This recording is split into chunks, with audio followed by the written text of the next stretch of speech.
ne Sénégal Idrissa baaxul. Parenthèse. Djibi Sarr Tahirou on se rend compte que en fait. yaa ngi koy riime ne Djibi Idrissa Sarr Seck ça Idrissa Seck boo xoolee ay kàngam rek le produire quoi. le produire. waay loolu moom Tahirou Sarr. ñoom ñëpp Déthié Fall. docteur Abdourahmane Diouf et cetera et cetera. Thierno Bocoum ñoom ñëpp. Thierno Bocoum bien sûr suñu xarit bi effectivement tey nag nga mën a expliquer son silence assourdissant on va dire alors qu'il est deuxième de l'opposition. Bon xam nga en politique. En politique je veux dire leader de l'opposition. Bon en politique le silence c'est une communication en politique hein. Qui signifie quoi dans ce cas de figure? Non bon Idrissa at li ma xam ci moom il est du genre moom suy taw kenn du fa beere loolu moom yàgg nañu ko wax moom chaque fois su polémique amee effectivement te loolu la mës a def même du temps où il était très très populaire ba maintenant il l'applique maanaam su coow li oui bien sûr man je l'ai fait man depuis presque 2 mois j'ai pas parlé. Effectivement j'ai pas fait d'émission. Mais taxul voilà voyagé naa ñëw naa et tout mais maa ngi observé li am ci dëkk bi te li may wax nii yëpp c'est des choses que j'ai remarqué donc ça veut dire que silence si politique c'est pas quelque chose de nu mu tuddati c'est stratégique c'est technique. am na si droit nag.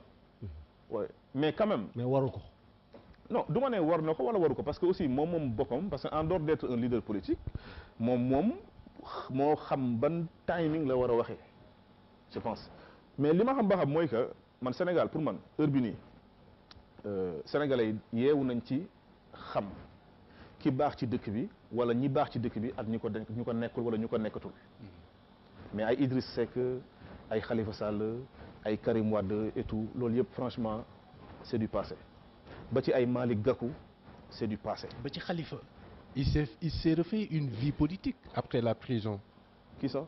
Khalifa Ababacar Sall. Khalifa non pas bul ne il s'est refait une vie politique sur Sonko. Tu sais li ma la wax la il y a eu beaucoup de cadavres politiques yoo xam ne Sonko mën leen wicceex ndox ñi dekki. Ah bon? Oui Khalifa si la bokk. Oui c'est ça c'est la vérité. Mais nag. na Sénégalais yi ràññee rek te man je pense que Sénégalais yi ràññee nañu. non Sénégalais yi dofatuñu looloo si neex en fait xam nañ bu baax. mën nga taxaw wax lu la neex ñu naan d'accord mais wax ji mën na bëri ku nekk mën na nekk ci benn kii mooy li ma la c'est-à-dire gis nga politique nit ki tant que mënul atte xeex bi nekk ci yaram gi mooy maanaam l'intérêt personnel et l'intérêt général il n'est pas digne d'exister en politique ni de nous diriger te ñi fi nekk ñu bëri ils ont ce problème là. mais bi nii gis nga Macky Sall bu mu reporté élection yi keroog nii. mais ñu ci kontaan ak bëri. mais déjà.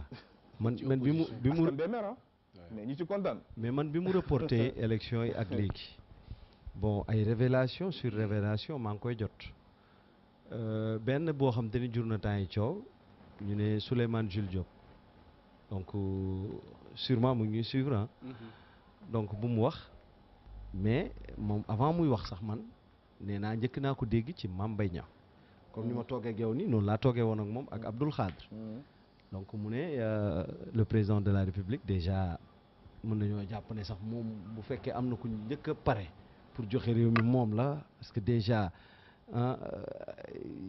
tuxu na en quelque sorte donc inscrire na sax ci benn université pour ay cours waaw d'anglais en quelque sorte donc mu jur coow lu rëy yow nag nga koy interpréter Macky dafa dégg anglais. waaw dafa déggoo de dafa inscrire waat ci benn université pour waajaat yeneen ay cours. non loolu moom j'en doute Macky at na mu riche nii yenn soo amee yenn alal yi da yooyu doo ay jàngat moom da jàng pour lan pour am xaalis. lu ma ci xam. Macky il est super riche. Il y a une autre carrière qu'il prépare. Ouais peut-être mais côté anglais je pense que Macky s'exprime bien en anglais maintenant ñoom déglu naa seen propos surtout bu Souleymane Jules Diop.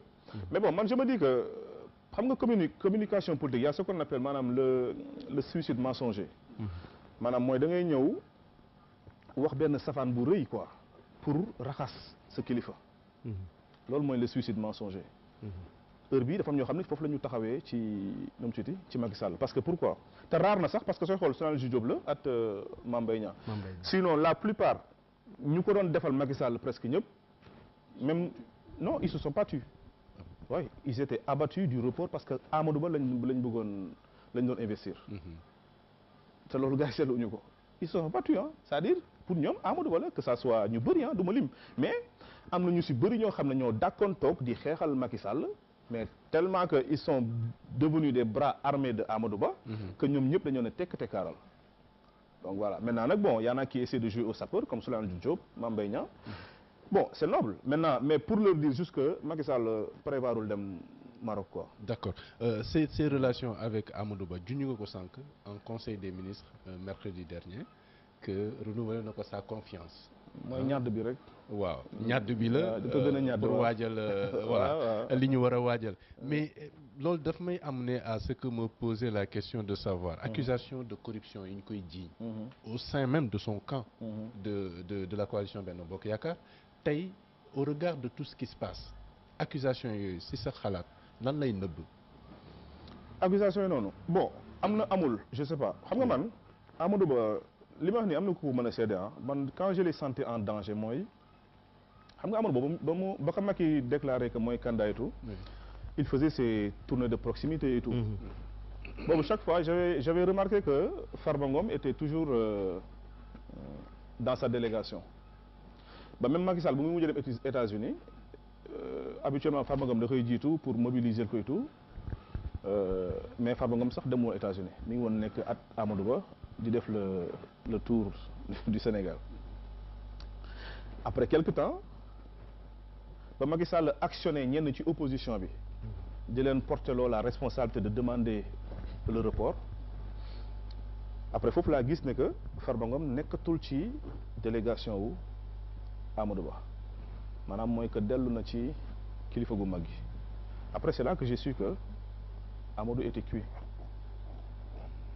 bon après man c'est que su may analyser dafa am ay détails yoo xam ne peut-être ñu bëri duñ ci bàyyi xel mais dama ci bàyyi xel parce que aussi Macky Sall des détails qui ont leur signification. Ah oui bien sûr xam nañ man je connais la profonde relation entre Macky Sall ak Farba Ngom moo tax chaque fois damay ne Macky en un moment gëmoon na ni que pare na que day dem mais par la suite ba mu xoolee ne noonu Sonko yi bëri na ba mu xoolee ne je peux me trouver des complices qui vont jamais appeler aux manifestations, qui vont rien du tout, à part peut-être condamner. Parmi les opposants. Ah oui, parmi les opposants, de façon à être simple acteur politique. Après là, il a sauté sur l'affaire. Donc qu'est-ce que c'est là? Maintenant, eux, il y a une vague médiatique, condamnation à l'international et tout, mais là, ça ne veut rien dire sur Macky Sall. Dès qu'ils condamnent les Macky Sall de vieux, ils sont contents de Macky Sall. Même États-Unis, vous dites. Union européenne, la CEDEAO. Parce que man nii maa ngi gis boo xamante ne nii. États-Unis moo ko joxe mais man dama ko lire. gis nga état dafa nekk loo xam ne état c'est un tueur froid. état c'est un tueur froid et les partenaires de l'état aussi maanaam ils peuvent parfois ndurul luy nekk ci côté population bi mais seen intérêt bopp kese. ba bii may lire bu jógee ci ambassade bu États-Unis ndax nee na les États-Unis soutiennent la déclaration de la CEDEAO appelant le Sénégal à rétablir le calendrier électoral conformément à sa constitution. Nous avons entendu un large éventail d'acteurs sénégalais de la politique et de la société civile qui partagent ce point de vue et nous continuons à rester en contact avec toutes les parties prenantes concernées pour réitérer notre soutien à des élections libres, équitables et dans les meilleurs délais. Ok. Mais gis nga ambassade États-Unis maanaam administration ambassade bi ba ci administration Biden ak a sori chaîne la de chaîne bu gudd la bu gudd du benn de xam nga dëkk Afrique yàgg naa tàng Macron mooy génn directement non seulement day tweeter mais day jël micro wax président américain mooy génn directement non seulement day tweeter mais day génn wax da nga dégg Macron wax ci affaire Sénégal ba léegi. Non. Comme ce qui se passe en Ukraine. Non, Ukraine ça sori na mais parlons de l'Afrique. Oui. Macron s'est exprimé sur le cas du Niger directement. Sur le cas du Burkina directement. Sur le cas du Mali directement. naka def ci Sénégal. pour yéen Macky Sall dafa taxaw nii rek gars yi génn et tout di ko attaquer di ko intimider loolu ñun lay defal rek ñun ñu mer mais Macky il sait que lii film la. Ah bon? Oui. Il faut ñu xam benn affaire gouvernement yi la plupart du temps film kese la ñuy jouer condamnation yi c'est juste maanaam par protocole maanaam par voilà. pour kon dañuy bluffer nii rek di ñu réeral nii leeral nii quoi. dama ne la lu ma la sànq la CEDEAO a deux missions soit le 2 avril de venir déloger Macky Sall soit après cette semaine là ñu jëlaat Yaya Jammeh delloowaat ko Kanilaay. mais déjà li nga may wax nii daf may poussé man am naa benn laaj boo xam te ni dama ko yàggoon a am envie laaj la ko surtout bi affaire yi xewee nag rawatina dañoo ñëw dëggal ma ko démb bi manifestation yi xewee suñu mbokk taskatu xibaar yi ma leen di masaw bu baax a baax surtout ñi nekkoon ci terrain bi ñëpp ñoom Waly Matar ñëpp tout le monde pour bañ a juum ñu gis ne daf ci am ñun des confrères surtout des consoeurs yu ñu doon réprimer dóor leen ba ñenn ñi dem ba hôpital je vais citer Absa Anne ñu koy masaw bu baax a baax prompt rétablissement mais ci même minute quelques minutes après ñu gis ne on a eu benn confrère français du nom de Thomas je sais pas en tout cas Thomas suñu xarit la moom te ñu koy nuyu bu baax a baax mais moom mu ngi filmer dafa dem sax ba mel ni kuy attaquer policiers yi wax ak ñoom donc moom def na ay quelques révélations sur suñu chaîne tout à l'heure ak Matar merci beaucoup donc en tant que président mouvement nationaliste sénégalais donc ñaari image yi noo ma koy analyser. bon déjà maa ngi masawu li ñu def la sama cousine bi la sama cousine la sax sa cousine la Absa Anne. bu nekk Sénégal. oui massa Absa. maa ngi koy masawu ñëpp di ko masawu la presse déjà di ko masawu aussi këru Sénégal bi. oui parce que. di leen ko masawu yéen ñëpp. et la famille parce que Waly tamit maa ngi koy fàttaliku maa ngi lay masawu moom dañ ko visé. voilà yàq sax directement. mais image boobu noonu en fait day refléter rek benn affaire lay refléter.